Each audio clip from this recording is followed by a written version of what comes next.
Welcome to the Lessons Learned podcast, a podcast reflecting on the lessons we've learned and those we're still in the process of learning. I'm Komal, your host. I'm an interviewer, investor, and someone who has lived a lot of life in a short time. I built this podcast as a place for us to reflect, to be together, and to learn from one another. Let's get into it. Hey fam, welcome to the next episode of the Lessons Learned podcast. I am sitting in my office in Carp, and the sun is streaming in through the front window of my office, and I'm feeling very warm from it, but I literally moments ago just had my head on my desk in my arms and just had this pit of anxiety in my belly. And why? And I had earphones in. I was listening to a podcast. I was listening to How I Built This with Milk Bar founder Christina Tosi. And I've been listening to a lot of different podcasts from various founders and folks who have built their own empires.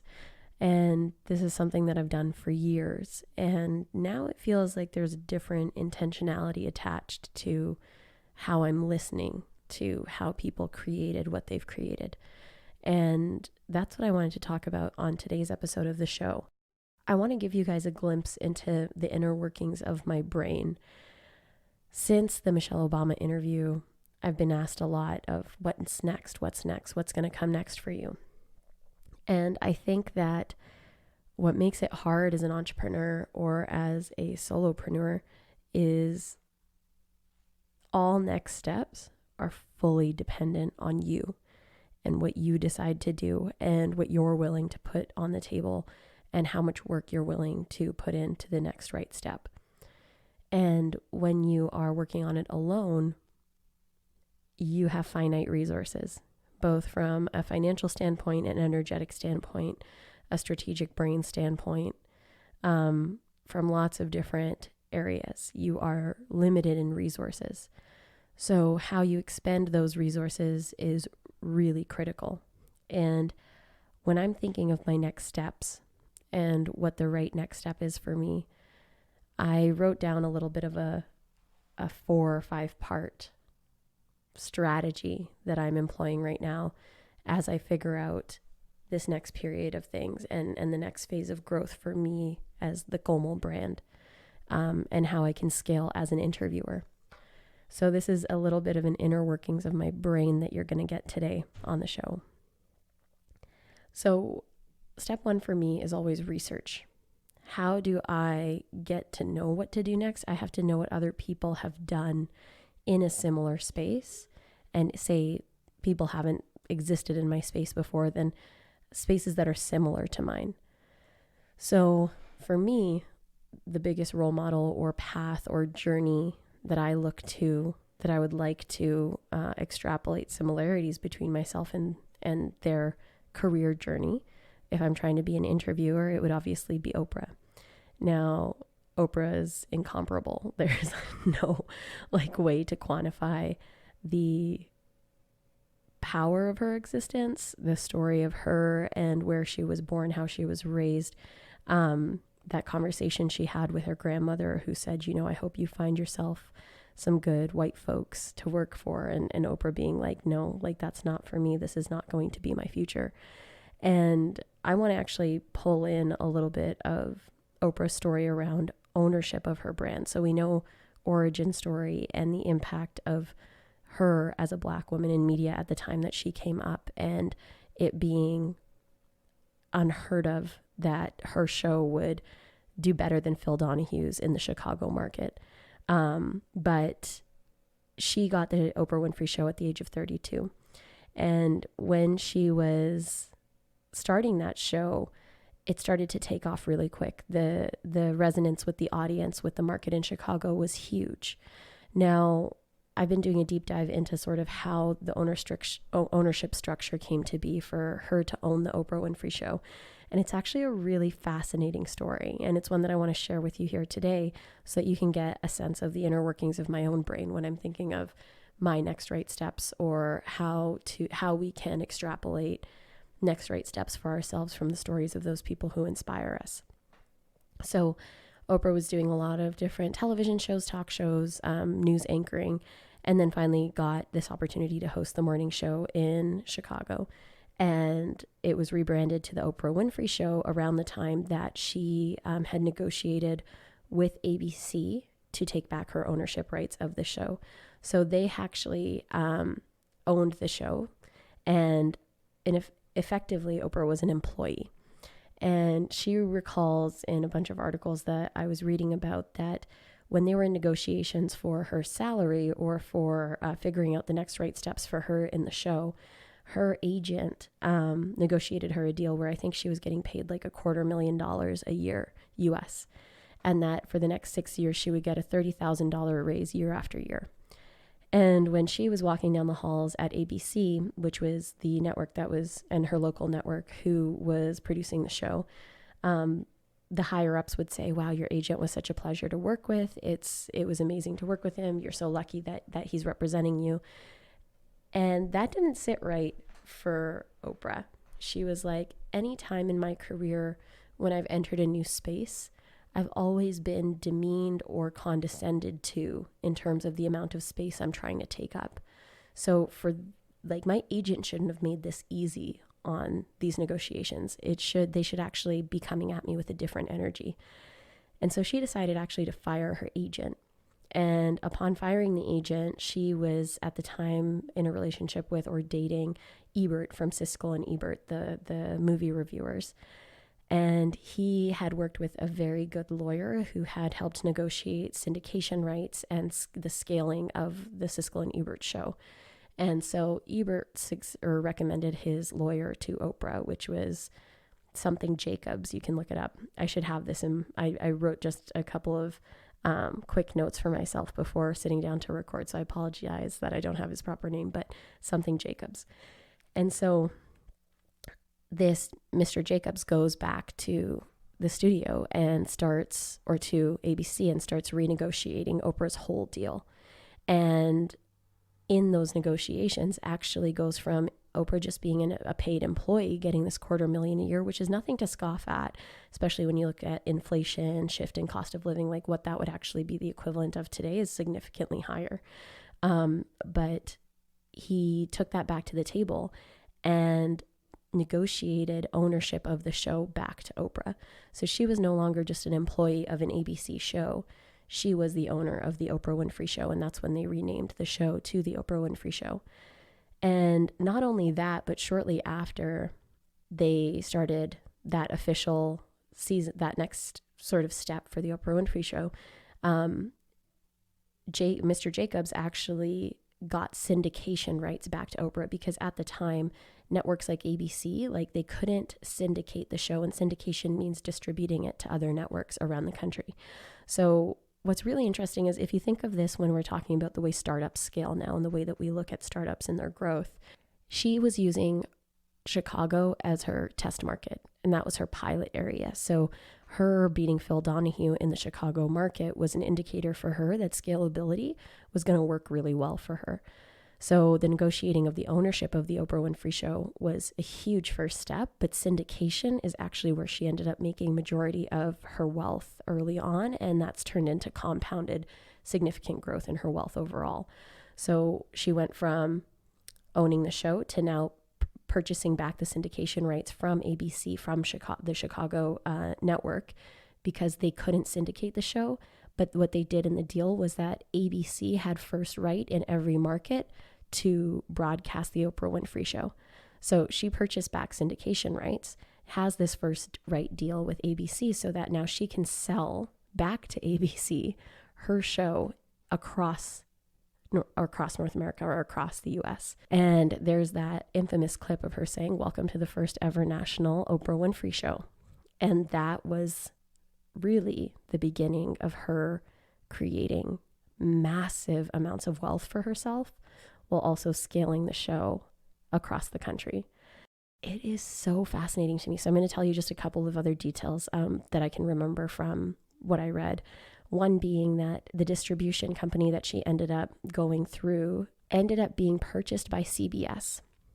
But when they planned the distribution deal, she actually owned an equity ownership stake in that distribution company. So when CBS purchased them, it ended up turning into about 0.5% of CBS that Oprah owns. So not only did she negotiate ownership of her own show, syndication rights, but she now owns a chunk of ABC because she negotiated equity into that deal with ABC, but also with CBS down the line because of the acquisition of the syndication and distribution partner that she owned an ownership stake in.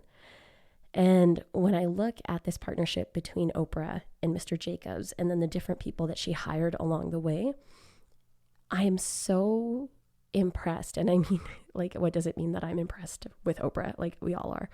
But it's like when you look at everything she's built, it's the tip of the iceberg, what we're seeing on the front end as consumers, as audience members. There is so much intelligence, strategic business decisions, like incredible decision making that goes into the empire that she's built. And I am deeply inspired by that. We're in an entirely different media climate now. A nationally syndicated show isn't necessarily an option or the best strategy for scaling and growth. But what we can extrapolate from her experience with this is ownership is so important. If she was an employee, she would have continued to make a salary with ABC. But as an owner, in that first few years, her and Mr. Jacobs ended up making $40 million in the first year from owning the syndication rights and the licensing that came out of that. And I am going to link it in the show notes, but the article that does a deep dive into this, because it just really, like, when I read this, I was just like, holy shit, there's so much we can learn from that case study in terms of how we can go around building our businesses, especially in media, but maintaining ownership of the media that we're creating. I was also listening to the case study of Gimlet, which is basically the way that the founders pitched it in the beginning was it's the HBO, but for podcasts. So in 2014, Alex and his co-founder Matt created Gimlet, and it's actually very cool because he used to be a producer on This American Life for NPR, and he became an incredible editor and producer of podcasts and shows. And he created a couple different shows for NPR. One, I think it's called Planet Money, that ended up doing really well. And when he was creating that show, he realized the nonprofit model didn't work for that show because they really could have been profitable through ad revenue and because of the scale of the audience that they had for that show. So that inspired him to know that, hey, audio at this point, podcasts at this point are going to be big. I'm going to go all in on this and figure out a way to be a network for podcasts. And Gimlet in 2019 sold to Spotify for $200 million.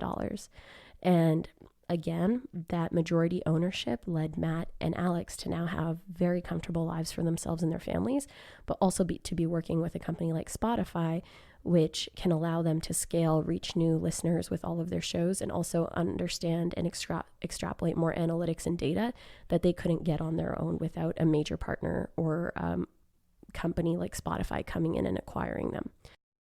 The reason I bring up Matt and Alex is because Alex's experience with NPR of being an employee of NPR and not having full ownership of the content he was creating, of how he could scale it, of the ability to build his own ad revenue around it, bring in the partners, sponsors that he knew would fit with it, and not be restricted to a nonprofit model. He didn't have the ownership to be able to make those decisions. So when he left NPR and started his own podcast called Startup, which was the first podcast out of Gimlet, and it's really just going through his process of building the startup in 2014 all the way to the final season 8, where they become acquired by Spotify. You get to a really in-depth look at what that process was like. And I haven't listened yet, but I heard segments on how I built this, and I'm really excited to dive in myself. But his decision to become the owner of the media and content he was creating was critical in his ability to scale and get to a larger market, which now Spotify has the largest audience of listeners, I think, in the world.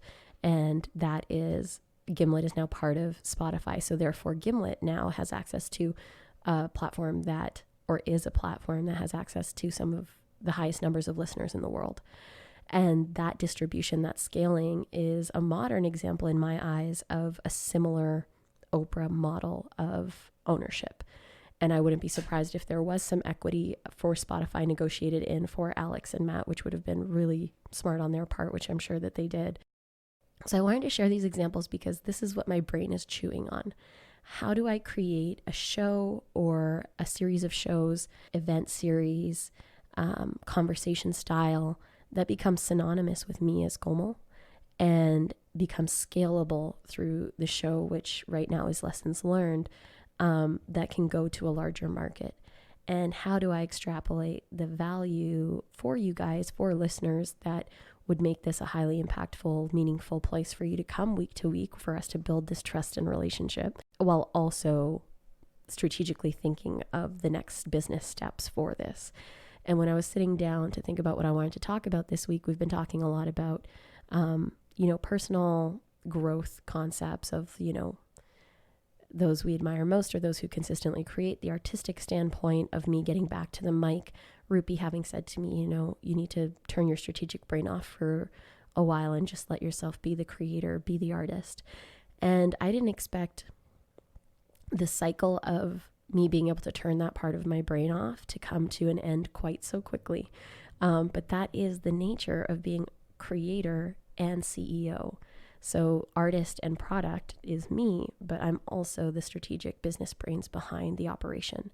And so for me to oscillate between the two is something I need to get used to, because they can happen simultaneously. But I was under the impression that I was going to have the privilege of being able to turn my business brain off entirely. But I'm effectively running a new startup.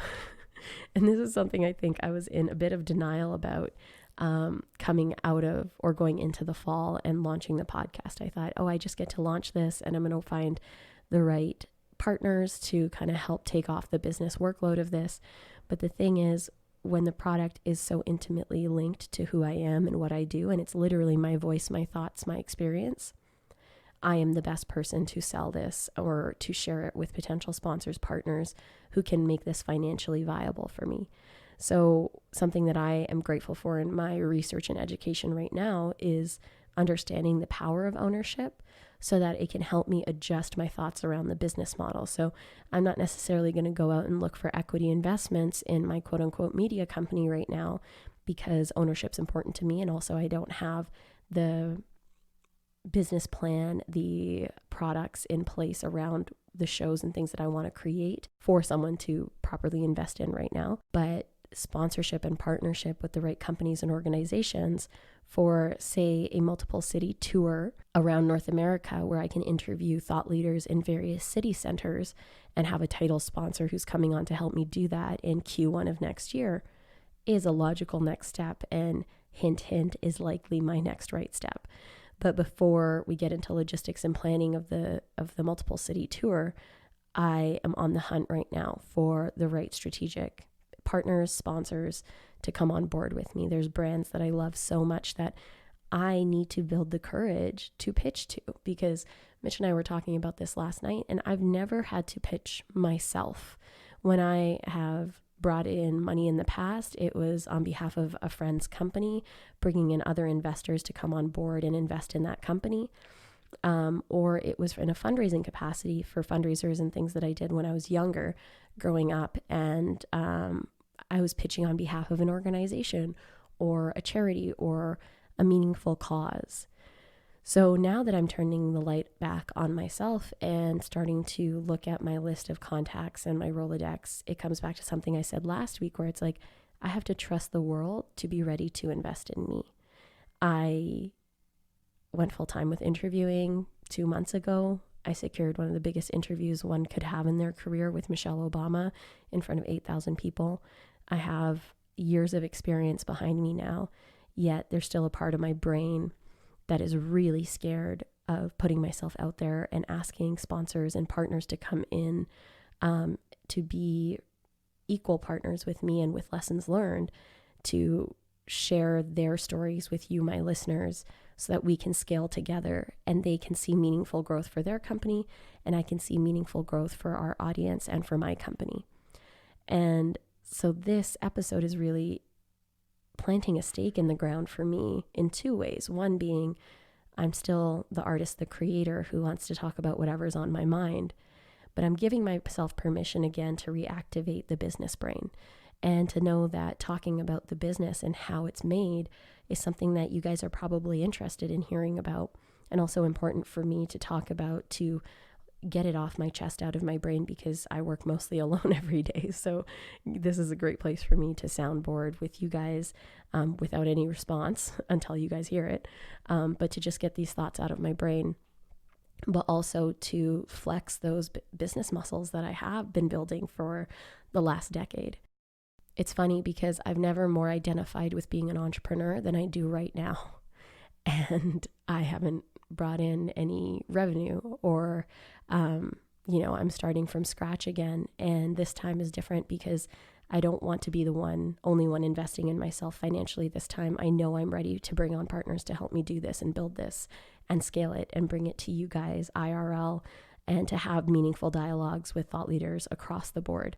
So let's come back to the framework I wanted to share with you guys today. So when I'm looking at the next strategic right step after a big moment in my career or life, research is step one. Actually, let's go back a second.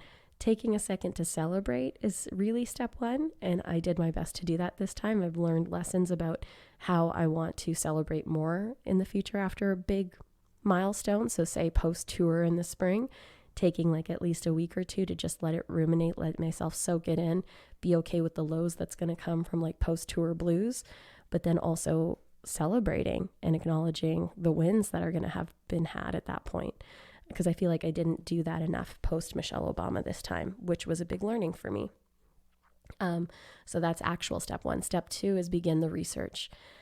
Let yourself slowly start taking in the information that you need for your next right step. And I guess between celebrating and research is starting to decide what feels like and is the right next step for you. So tour became abundantly clear to me because I want to do live events. I love working with a studio audience or an audience with the interviews. I think that it's a different experience. For me to be able to have that intimate a dialogue like I did with Michelle Obama in front of 8,000 people, if I can do that in front of 30 or 40 of you with thought leaders that we love across industry in the cities that we're going to be going to, I think we're going to have such a beautiful sound and experience here on the show.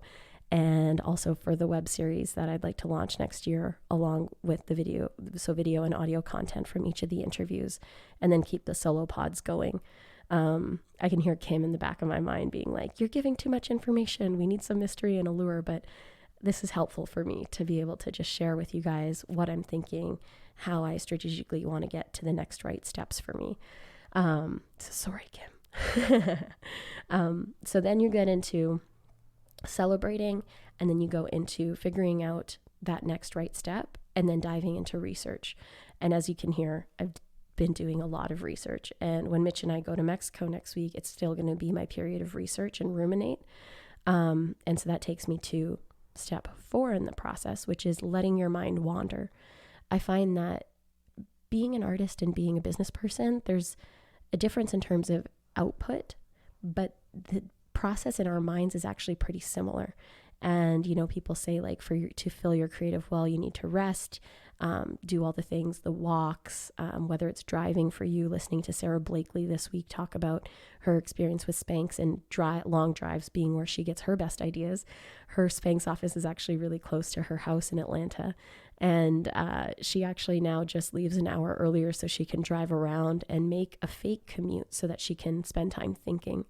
So figuring out what your best brain power spaces are, and then making more time to do those things. So for me, it's actually this office is an incredible place for me to let my brain wander and do its thing.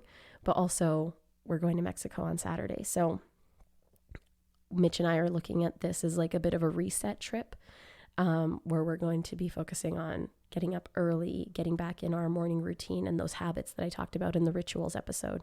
We want to use this trip as an opportunity to reground, resettle, set some intentions for 2020 together, do some strategic planning, also have some downtime. We love playing volleyball, so we're probably going to be playing hours of volleyball every day and just taking good downtime on the resort while also reconnecting to the habits that make us feel great and the rituals that make us feel great. And so my goal for that week is and step 4 of this sort of process of figuring out your next right steps is letting your mind wander and creating space for the wonder to emerge.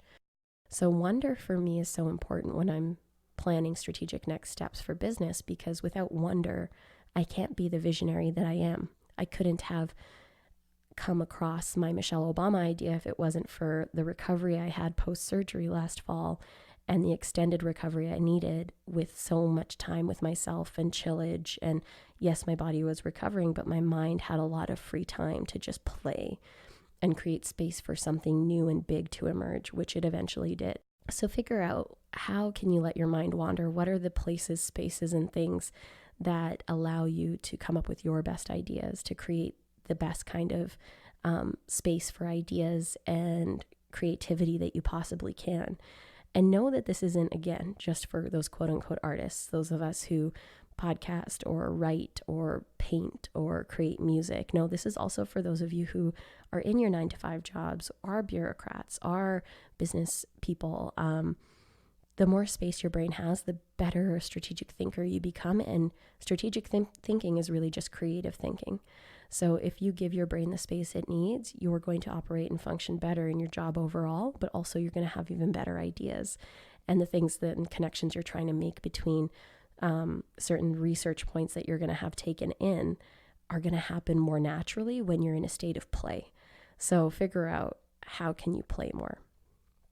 So once I let my mind wander, it is time for the action plan. And so I do know that while I'm in Mexico, one of the last couple of days, I'm going to sit down and let my brain really dive into the strategic planning of this next period of time. So for me specifically, it's, what do I need to know more about sponsorship and pitching so that we can have great success in this endeavor? What are my timelines going to look like? What's my cold call list going to look like? Like, I'm effectively going to be going into a sales position when I'm back from Mexico. And I'm just making my hit list of, these are the people, companies, organizations who are values aligned with me, who I think I can bring great strategic value to, depending on what their priorities are, and who I'm really excited to work with. And I hope they're excited to work with me. And then to mentally prepare myself to have a thick skin, because Lord knows rejection isn't easy. But as we know, I got 10 different no's from Michelle Obama's team, and it kept me going. That was with one potential partner. So for me to do this with multiple is definitely going to wear and tear on me and be a very difficult, I'm sure, process. But it's one that I am ready for. And it's really funny because I was talking to Mitch's dad, and I'm saying with 2020, it's my year of making the bag, as some would say. And again, I'm being very candid with you guys, because my income since I moved back from New York in 2017 has been dependent on external investments that I've made in other humans and other businesses. So I've had a lucrative investing career, and it's supported me financially. And I so love investing in others, giving financial value to others' businesses and what they've built, especially when it's women of color, people of color. I genuinely believe the more money we invest in women-led and person of color-led businesses, like, there is a karmic shift that happens when we do that. And I like to involve myself from a financial standpoint in shifting that narrative and shifting that energy. So I will always invest money. I will always put money where I see significant value, and not necessarily always return, but it's just so happened that I've also experienced significant return from this investing ethos. But I haven't generated revenue from my own self and my own endeavors in a few years now. And that's very vulnerable to share with you guys. But 2020 is the year that I'm ready to do that, because guess what? At the core of any business is a product. And I've been on the hunt for the right product since Dreamgirl. Dreamgirl was one hell of a product and a mission and a vision and something that touched a lot of lives. But at the core of it, it was a film we could market that had a significant audience and a market that we could enter and do well in that market. And since then, for the last 2 years, I've been searching for the next right product. So I thought core space, I thought me only as a speaker, these different things that I was trying to peddle. And I was wrong. Those weren't the right ones. And so I shut down core space. And when I found the right product, which I realized is me as an interviewer, As someone who is a media personality, I now have a product for my business to sell and to scale. And so 2020 is the year where I'm going to test out this theory, go all in on myself and say, is this going to work? Is this the right next step? Is the market ready for me? Is there going to be product market fit here? And so when I'm reading about Oprah and how the Chicago market was where she got that market validation and then the scalability happened from there, or Gimlet, where his experience at NPR showing him how he was such a great producer at creating new shows, and then the first few shows he did for Gimlet and their scalability that they did have. I'm in that period of time. I am running another startup, you guys. It's like, obviously, you're probably all just nodding your heads. Yes, you are, Komal. And I had like kind of decoupled myself from the entrepreneur label. But no, like I'm a serial entrepreneur. This is what I do. I've had some that failed. But I really feel like I have the right one now. And so it's going to be exciting in 2020 to see what the impact is. But Mitch's dad, I was saying this to him the other night. He's like, I'm really excited to see what ends up happening for you, because when you set your mind to it, who knows what happens? Like you always bring it to life and then some. And it felt really significant hearing it from him, because he was there with me for every no with Michelle Obama. And that second last no, I just remember the look on his face where he was like, I knew this was going to happen and I just didn't want you to get your hopes up too much. And I remember going from that look to when I ran into the kitchen the day that I got the call that it was actually going to happen. And the look on his face was just like, holy shit, you fucking did it. So 2020 is the year of making the bag. It's the year of finding the right partners and sponsors who are vision and mission aligned with me, who are ready to make a massive impact through my voice and through these interviews and through helping share the humanity behind these folks that we so look up to, and hopefully creating a space that people do want to be a part of more and more. And this is what we're testing out.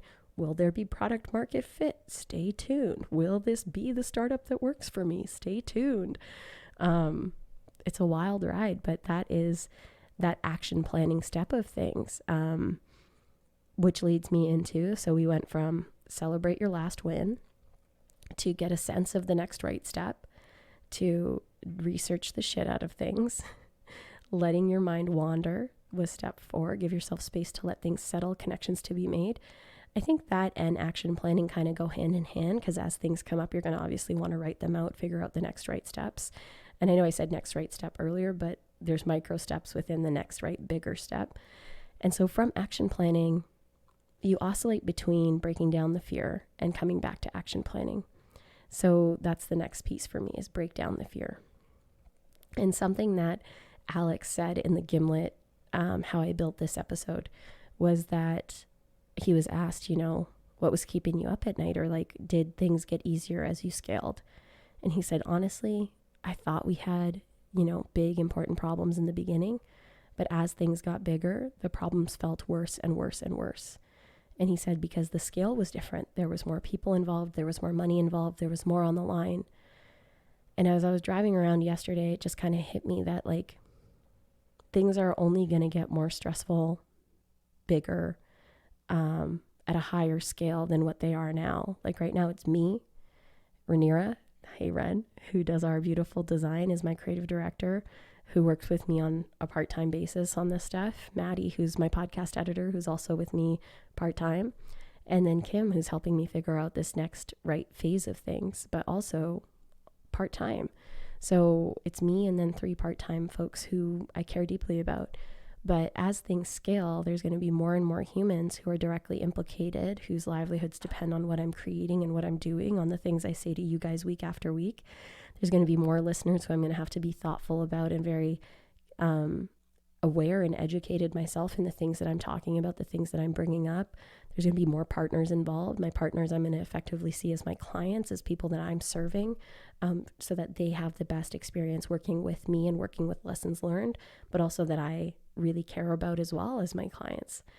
And so as things grow, the problems aren't going to get any less. In fact, they're probably going to keep getting bigger. So I might as well just sit back and enjoy things, right? I have to find that way to remind my brain that we can sit in the problems and we can be stuck in the fear, or we can know that we're always going to have something in front of us that's a challenge, because that's life. We're always going to have something in front of us that's going to need us to show up, need us to be our best selves, need us to figure it out, challenge, grief, all those harder personal things we've talked about. But from a business and work standpoint, if we're not improving and we're not evolving, and us as a human species, we're wired for progress. And so the problems will keep getting bigger, because that is the nature of progress. And my responsibility right now is to break down the fear and find presence, so that I can enjoy, what did I say last week? Trust the process of your life unfolding. My responsibility on the work end of things is to do my best to enjoy the stress, to enjoy the intensity, to enjoy the learning of new things, to enjoy the putting myself out there for sponsorship for the first time, pitching myself, to try and enjoy this process, because it's going to be hard. It's not going to be easy. This is not going to be easy. It's already not easy. It's vulnerable. It's scary. I'm building a new company, and I'm at the center of it. CoreSpace, I was trying to build myself out of it, and that was hard. It feels amazing, because I get to do what I love for a living, which is speak and share and think and share and interview and share. But I can't hide. I have to do this, and I have to go all out, which is why I'm decided to be so candid with you guys. So breaking down the fear is so important, because that allows you to actually enjoy the journey of taking the next right step. And then after you break down the fear, as simultaneously, I feel like these last few steps kind of are simultaneous versus sequential. So letting your mind wander, action planning, you oscillate between the two, and then action planning to breaking down the fear, you oscillate between the two, and then between breaking down the fear and I literally have here attacking. So after you've broken down the fear, figured out your next right steps and action planned, it's about execution. And sometimes we can feel like going straight from that first part of it, which is like figuring out next right massive step, and then straight into attacking. But without this research in between, action planning, wandering, breaking down the fear, you will hit a lot more walls, in my opinion, if you just go straight from figuring out that next big step and then trying to attack it without strategy.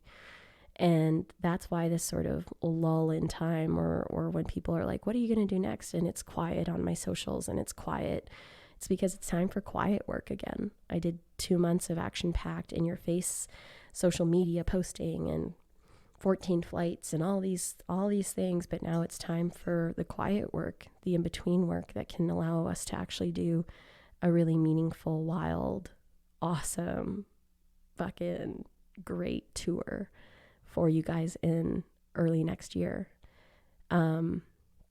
So that attacking phase is going to happen for me post Mexico, because I'm giving myself permission next week to not sabotage my own vacation, to not sabotage the continuation of my 30th birthday celebration, and to just really let myself settle in the things I want to learn and the way that I want my mind to wander next week.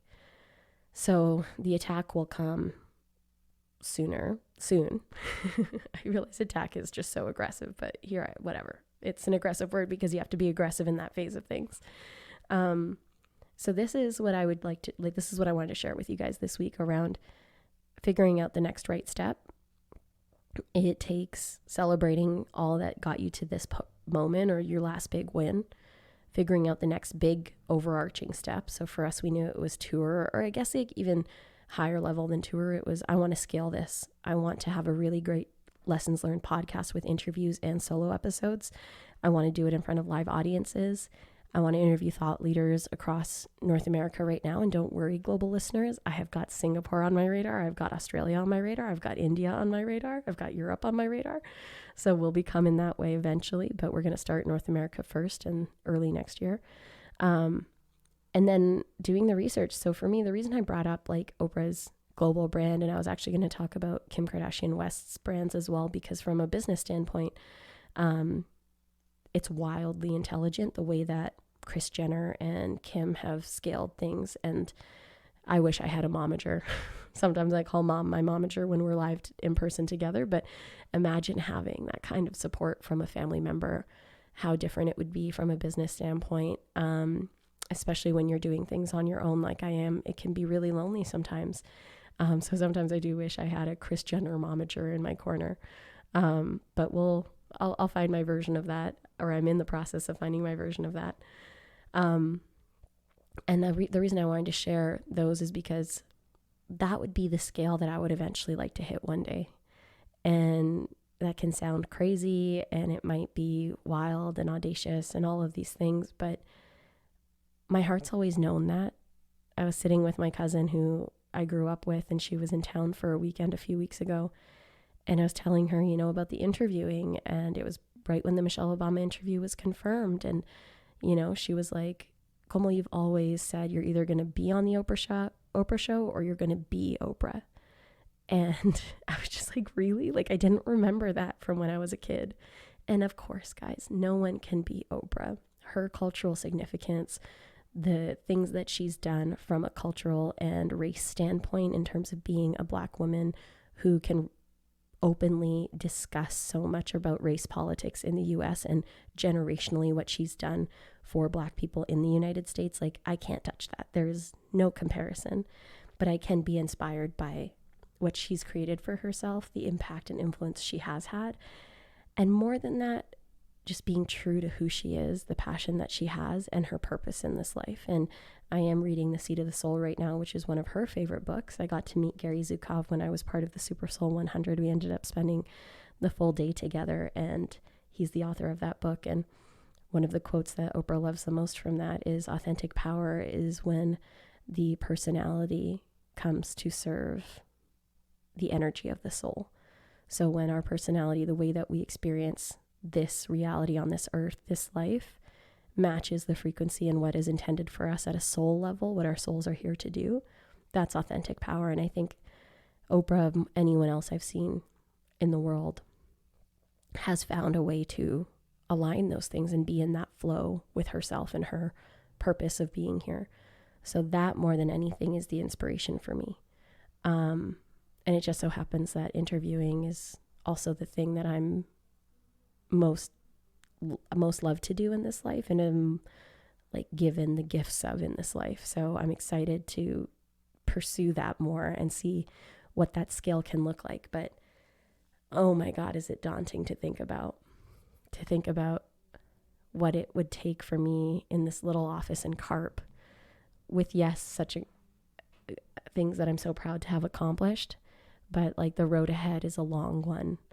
And being able to be candid with you guys and open with you guys about those aspirations, hopes, and dreams here on this podcast is really helpful for me. And, Mitch said something to me last week after our interview went out. I think I said something about like my gifts and what I want to give to the world. And he was like, it kind of like, that shouldn't be something you necessarily say. Like, it comes across perhaps a little bit like showy or egotistical. And some of the things I say, or when I set my intention for where I want to go, could come off that way. But if I can't talk about where I want to go, then it's suffocating for me. And so I want to be honest. I want to be real with you guys with the scale of the things that I want to do. And if I don't make it, maybe one day I'll say I told you so, or see, like, she failed, or she didn't make it to that place. But maybe one day we'll look back at this episode and say, holy shit, look at everything that came, and it actually happened. So I'd rather take the risk and be honest about what I want and see if I can make it happen than like keep this to myself and just let it eat me from the inside out with my ball of anxiety that I was sitting in prior to pushing record on this episode.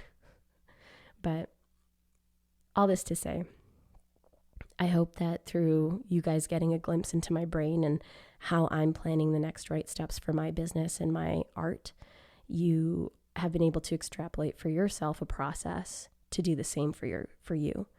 That step one of celebrating all that you came from, figuring out that next big macro step, doing the research of people who are perhaps in your industry or parallel to where you want to go, learning as much as you can from them and their experiences, their stories, letting your mind wander and making the connections that you need from a creative and strategic standpoint, diving into your action plan, getting things organized for yourself so that you have systems in place to keep yourself accountable for the things you want to create and where you want to go, and breaking down the fear, naming the fear, and creating space for you to actually find joy in the process instead of just anxiety.